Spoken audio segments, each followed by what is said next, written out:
Hello tout le monde, j'espère que vous allez bien. On vous retrouve aujourd'hui avec Yoko. Comment ça va? Ça va bien, merci. Et toi? Ça va super.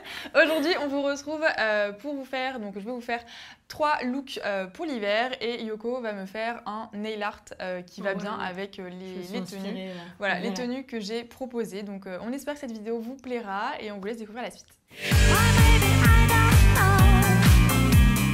Donc pour cette... ok. Donc pour cette première tenue, j'ai pris un blouson en cuir avec des manches matelassées.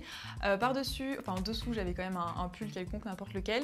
Par-dessus, j'ai mis un poncho Bel Air avec des franges, un jean déchiré au niveau des genoux qui vient de chez Zara et une paire de Hug camel, on va dire. Et une petite pochette Bel Air prune pour donner un petit peu de couleur à tout ça.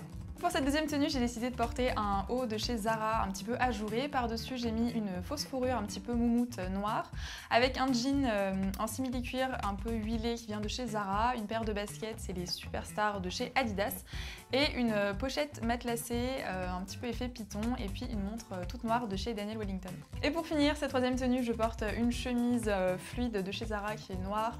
Par-dessus, j'ai mis un long gilet gris avec une fermeture en cascade, un jean comme tout à l'heure, un peu simili-cuir de chez Zara et une paire de bottines qui viennent de chez H. Et puis évidemment la montre Daniel Wellington que je porte maintenant qui est donc rose et bleu marine. Donc voilà pour le lookbook d'hiver, j'espère que ça vous a plu et du coup maintenant on va pouvoir passer au nail art. Ouais. Donc tu t'es inspiré de quoi un petit peu pour le faire? Moi j'aime bien m'inspirer dans le nail art d'accessoires en fait qu'on porte et en fait justement après les ongles deviennent des accessoires entre guillemets. Enfin, moi j'ai la même montre que toi en fait et je trouve que c'est assez joli en fait. Et donc je me suis complètement inspirée de la montre et je trouve que c'est sympa en plus comme ça si tu portes des tenues sombres et que même si t'aies la montre ou pas, en fait je trouve que ça colore un petit peu la tenue. Carrément. Donc voilà, donc on va commencer tout de suite, je vais te poser la base.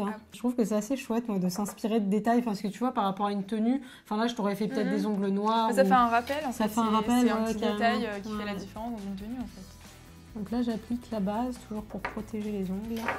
Donc là je vais poser du vernis blanc tout simplement.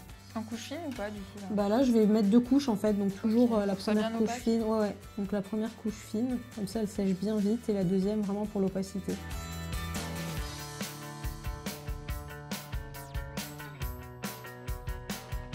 Regarde là on voit plus du tout les stries, c'est tout lisse. Parce que là du coup cette fois-ci je détrempe que d'un côté tu vois. Donc je laisse vraiment une grosse bulle. Et après ça dépend aussi de la longueur des ongles. Si vous avez des tout petits ongles, détrempez un peu plus. Là je sais que je détrempe pas trop parce que tu as une bonne base et donc du coup je sais que je vais pouvoir bien l'étaler. Mais si vous avez des petits ongles, à la deuxième couche aussi il faut quand même pas mal détremper pour pas en avoir trop. Donc voilà, je vais juste nettoyer un petit peu tes contours. Je vais prendre un dissolvant. Faut vraiment pas qu'il y en ait trop. Et surtout, faut pas nettoyer les contours quand le vernis vient d'être posé en fait. Tu vois, là j'ai attendu quelques secondes.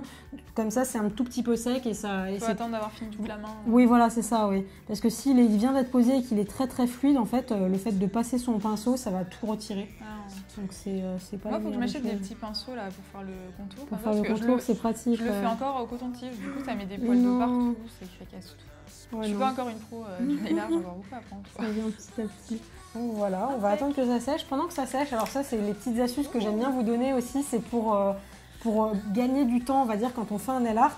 Là je vais lui faire un accent nail, vraiment en reprenant le motif vraiment tricolore. Non, il y a combien de couleurs? 1, 2, 3, tricolore de la montre. Et donc je vais faire ça avec du masking tape, mais en fait le vernis doit être très très sec. Donc je vais le faire en dernier, je vais en profiter pour faire tous les autres ongles dans l'autre motif que j'ai choisi. Comme ça il aura le temps de sécher. Donc j'ai voulu reprendre le cadran un peu rose gold. Donc j'ai pris ce vernis ici, tu vois, c'est le Penny Talk. Ah ouais, c'est un vrai rose gold. Je le trouve vraiment très joli. Et donc là je vais te faire une French partout et sur ce doigt là je vais vraiment reprendre le motif. Tu vois, j'y vais vraiment avec la pointe du pinceau et je redessine la French. Après ça s'y prête bien quand on a un petit peu de longueur, quand on a les ongles très courts, rongés, c'est plus compliqué d'y aller comme ça. Si jamais vous avez les ongles très courts, vous pouvez y aller au pinceau fin, c'est plus simple vraiment quand on n'a pas de longueur. Je dessine juste la French et après je remplis l'intérieur avec le pinceau et sans toucher les contours de ce que je veux faire. Si vous trouvez des bons autocollants. Et là tu vois, je te les fais vraiment fines pour vraiment parce que je trouve que les traits de la montre sont très fins. Donc je me suis dit plutôt que de te faire une French très épaisse en suivant le blanc, c'est discret. C'est plus discret, j'aime bien. On va passer au motif. Donc pour ça je vais prendre du masking tape. Et en fait, je vais découper 2 bandes assez fines. Je vous conseille de faire des tests avant ou même sur vos mains quand elles ne sont pas encore vernies. Comme ça, vous pouvez tester la largeur optimale, si j'ai envie de dire. Parce qu'en fait, si elle est trop épaisse, tu auras des bandes. En fait, il faut vraiment que ce soit toutes les bandes soient à la même taille. Ouais. Et donc, si tu en fais des trop épaisses, tu vas avoir des bandes toutes fines, colorées et trop de blanc. Ouais. Et si au contraire, elles sont trop fines, tu auras trop de couleurs et plus assez de blanc.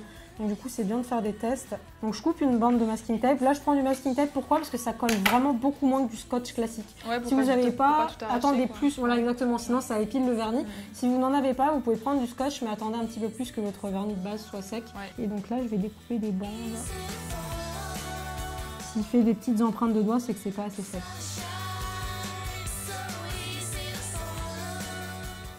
Et après, tu vas voir, c'est vraiment très facile. Ça, typiquement, c'est un nail art ultra simple. Si vous débutez en nail art, vous pouvez très bien commencer par ça.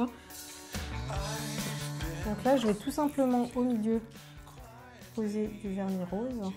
Et là, vous pouvez dépasser sur les côtés. Hein. C'est vraiment fait pour. Là, le masking tape, on s'en sert comme d'un pochoir, quoi. Et après, pareil, de part et d'autre. Donc là, c'est un bleu foncé.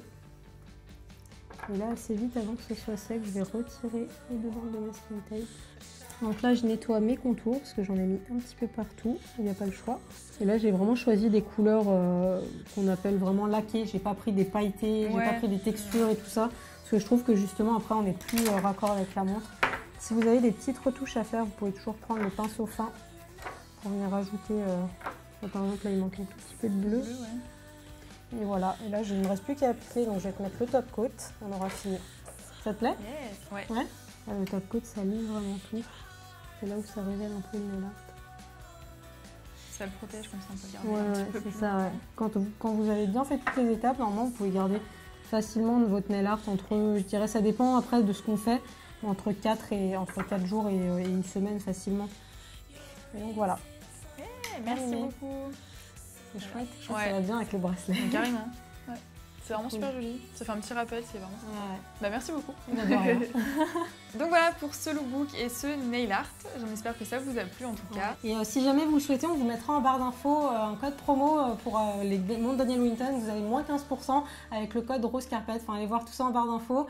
Et ça peut être une idée pour la Saint-Valentin. Ouais, je trouve que ça peut être chouette pour s'offrir des cadeaux. Moi, je sais que mon copain en a une pour Noël, il était super content. Elle est très belle. C'est un beau cadeau, une montre, ça fait toujours plaisir. Ouais, et puis ça dure dans le temps. Bon, bah voilà, c'est la fin de cette vidéo. En tout cas, ça fait super plaisir de la faire avec toi. C'est toujours un plaisir. Chouette. Je crois que la dernière, c'était pour la battle. Oui, avec Marie. Qu'on en refasse une d'ailleurs. Carrément. C'était vraiment sympa. C'était chouette. Et voilà, on vous fait plein de gros bisous. On vous retrouve très bientôt. Bye bye. Un sourire. Je vais prendre du coup du orange pour faire le saumon. Donc là pareil, je vais faire juste un petit ovale en fait à la place sur le haut.